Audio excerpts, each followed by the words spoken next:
I'll be at my house and my little brother's on the computer and he'll be sending stuff back and forth to people that he meets, and you see some pretty crazy stuff on there. I think the problem with the internet and what makes it more of a concern around issues like pedophilia is that these people form their own virtual communities online.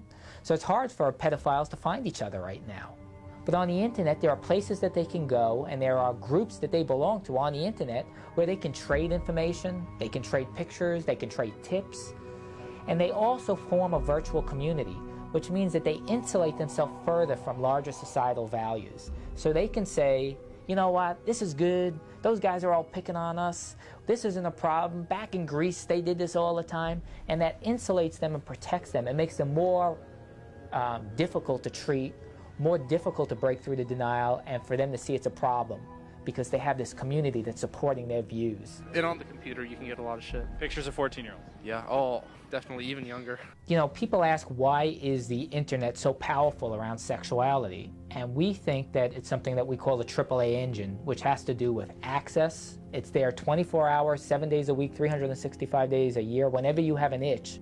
Affordability, you know, the internet is such a vast thing that there's supply and demand. You can get all kinds of sexual pictures and all kinds of stuff for free. And the third A is anonymity. So people engage in all kinds of things that they wouldn't do anywhere else. They wouldn't do these behaviors, they wouldn't engage in these behaviors anywhere else. And when you engage in it enough times, there's a concern about whether it desensitizes you to it and whether you're more likely to then take it offline and engage in it offline. What's on the internet? What's available? Just everything, dude, from child pornography to straight up whips, to flamethrowers, bestiality. It's out there, it's out there. Have you seen child pornography?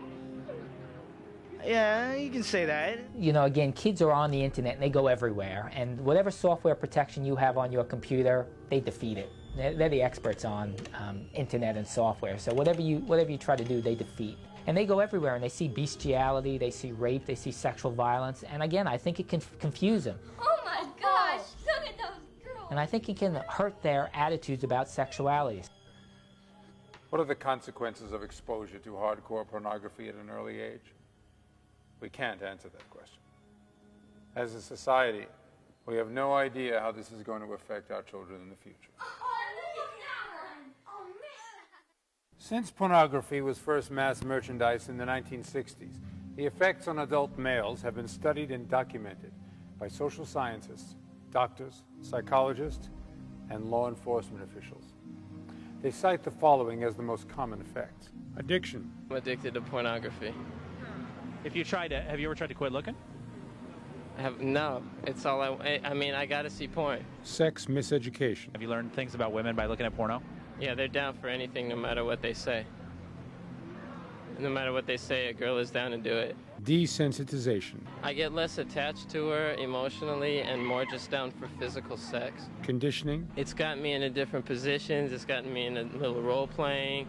Before I saw porn, I was just regular stuff, and then you get into some crazy stuff. And acting out. You ever gotten violent with it? Yeah. What were you doing? Like, she would pretend like she's getting raped, and I'd pretend like I'm raping her. That's from porn.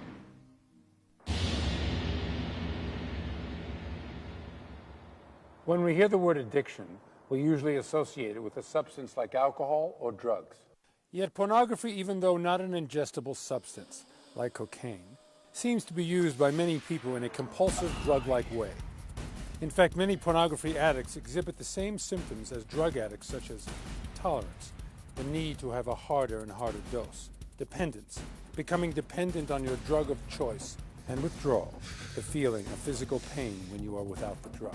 All of these painful symptoms seem to promote out-of-control behavior as the addict tries to manage his addiction. But how can pornography, something that is not ingested in the body like a drug, be addictive? How can certain activities that do not involve a drug, like skydiving, eating, or sex, cause such a high or mood alteration? What we realized in the early 70s, when endorphins were just being discovered, was that the capability to get high lies naturally within all our brains. We now understand that non-drug related activities or experiences can stimulate similar chemical reactions inside the brain that mimic the action of drugs. The key to understanding how all highs occur is understanding how natural chemicals in our brain work. These natural chemicals are called neurotransmitters. One of the more well-known neurotransmitters are endorphins. Neurotransmitters are produced inside the many billions of brain cells, stimulated by electrical impulses from the nucleus of their home cell. Neurotransmitters are released into the synapse. It is these natural chemicals that are responsible for all highs and mood alterations. Even when drugs are taken, it is still these natural chemicals that are responsible for the high. Drugs only create a situation for these neurochemicals to overstimulate. Activities or events can also stimulate the release of these neurochemicals. The excitement and danger of risk-taking cause the natural release of the neurotransmitter dopamine into the synapse, creating the same high as cocaine. The phrase adrenaline junkie is actually quite appropriate. The pain and stress involved in bodybuilding causes the natural release of neurotransmitters called endorphins, creating a sense of euphoria and relaxation similar to the effects of morphine or heroin. The pornography experience also triggers the release of powerful mood-altering neurotransmitters. The elements of addiction that we've worked with over the past 20 years that compel people to repeatedly engage in compulsive pleasure-seeking activities are arousal, relaxation, and fantasy. Now, of all the tools for addiction, drugs, gambling, skydiving, and television, sex addiction seems to combine these elements with more frequency and more intensity than any of the other activities. While looking at pornographic imagery, excitatory neurotransmitters are released into the synapse, causing the body to become extremely energized, just like the high of cocaine. It gave me an adrenaline rush, like I was doing speed or something. It feels like this incredible charge of life flowing through my veins. It was like getting a rush in the arm of adrenaline. At the height of this energized state, orgasm occurs, causing the release of endorphins, which create relaxation and euphoria.